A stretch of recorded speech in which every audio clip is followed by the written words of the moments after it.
शायद वो नज़ारा है, ये वृंदावन का हो सकता है, जहाँ पे गोपियाँ श्री कृष्ण को रिझा रही हैं और श्री कृष्ण मुरली रिझाकर गोपियों को इम्प्रेस करते हुए।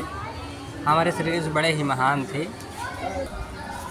कुछ नज़ारे बंद हुए हैं पर हम समझ नहीं पा रहे हैं ये बंद क्यों हैं, पर शायद शाम को खुलते होंगे। और यहाँ पर एक नज़ारा है जो कि ये शायद अगर मैं गलत नहीं हूँ तो ये गोवर्धन पर्वत है। जब इंद्रदेव की कहर से गोकुल में बाढ़ आ गया था, तब इंद्र भगवान ने गोवर्धन पर्वत को अपनी उंगली पर उठाया था। ये ग्वाले हैं गोकुल के, और अपनी गैये को चराते हुए श्री कृपा धाम। बहुत ही फैसिनेटिंग नज़ारा, बहुत ही सुंदर, अति सुंदर, मनमोहक। और ये है, ये शायद अगर मैं गलत नहीं हूँ तो ये नज़ारा है जब सीता माँ खो गई थी और श्री राम भगवान हैं जो कि समुद्र किनारे बैठे हुए हैं वानर सेना के साथ। और ये शायद सेतु बनाने की तैयारी कर रहे हैं, सेतु का निर्माण चल भी रहा है और मेरे ब्लॉग में आप देख भी सकते हैं। ये कुछ पीछे का नज़ारा क्या है मुझे समझ नहीं पाया। अगर जहाँ तक मेरा मानना है ये भी गोकुल धाम के ही नज़ारे हैं। नहीं, ये शायद उस हाँ, और ये शायद जो शेषनाग पर श्री कृष्ण क्रीड़ा कर रहे हैं, शायद ये उस वक्त का नज़ारा है जब इनकी बॉल खेलते हुए समुद्र में चली गई थी और वहाँ पर शेषनाग ने इन्हें ललकारा और वहाँ से इन्होंने शेषनाग को पराजित करके उनकी फन पर क्रीड़ा करते हुए बाहर आए थे। सभी गोकुलवासी चौंक गए थे। और मेरा ये मानना है कि, और कहा जाता है पौराणिक कथाओं में, कि जो शेषनाग है ये शायद साक्षात लक्ष्मण जी के रूप है। और ये सही भी है क्योंकि मैंने पौराणिक कथाओं में और सीरियल वगैरह में देखा हुआ है। हाँ, ये पक्षियों का बहुत ही सुंदर दृश्य है। ये शायद सारस पक्षी हैं। हाँ, सारस पक्षी हैं, मैं श्योर हूँ। और बड़े ही अच्छे लग रहे हैं। लेकिन इंसान को ऐसे पत्थर की बनी हुई चीज़ों से, प्राकृतिक चीज़ों पर ज़्यादा ध्यान देना चाहिए। और जो हमारे प्रकृति में जानवर हैं, पक्षी हैं, उन सब का ध्यान रखना चाहिए। और हमें पशु प्रेमी भी होना चाहिए। इन पशुओं को बचाना हमारा परम कर्तव्य है।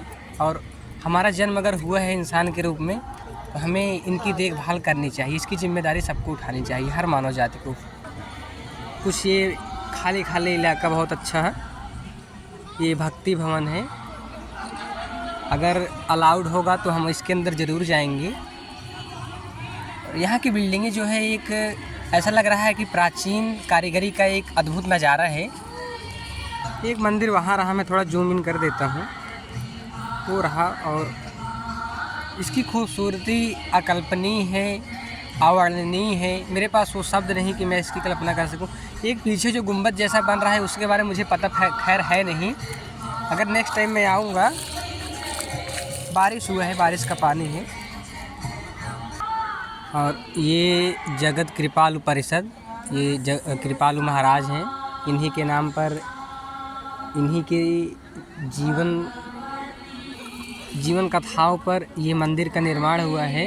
और इसका मेन थीम है श्री कृष्ण भगवान की भक्ति और उनमें तल्लीनता। इसका शायद मेन थीम है। हम चलते चलते एक चक्कर लगाकर फिर से उसी स्थान पर आ गए हैं। और अब आपको हम ले चलते हैं एक सुंदर अद्भुत दृश्य की तरफ, जहाँ पर जाना शायद एक प्रेमी जोड़े का सपना होता होगा। हर प्रेमी जोड़े का सपना होता होगा। ऐसा लगता है कि इसकी दीवारों पर जो कारीगरी की गई है, नक्काशी की गई है, ये राजस्थानी मार्बल से की गई है, अगर मैं गलत नहीं हूँ तो। हम एक दूसरे नज़ारे की तरफ आ गए हैं। यहाँ श्री कृष्ण भगवान अपने साथियों के साथ, मित्रों के साथ चंचलता अपनी दिखाते हुए, शायद ये संतरे की चोरी करते हुए अपने मित्रों के साथ।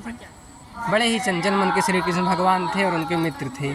उनके कंधे पर एक ग्वाला बैठा हुआ, उनका मित्र। और नीचे जो बैठा है शायद वो सुदामा है क्या, ये मैं जूम इन कर देता हूँ। I am not sure about this, but whereas I know he must be Sudama. और ये रहा श्री कृष्ण भगवान की एक आत्मीय कला, बांसुरी की अपने धुनों से अपने दोस्तों को मदहोश करते हुए।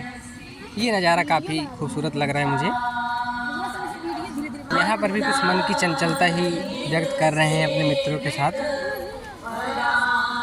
एक चित्र को देखकर अनुमान लगाना, एकदम सटीक अनुमान लगाना शायद मेरे बस की बात नहीं है।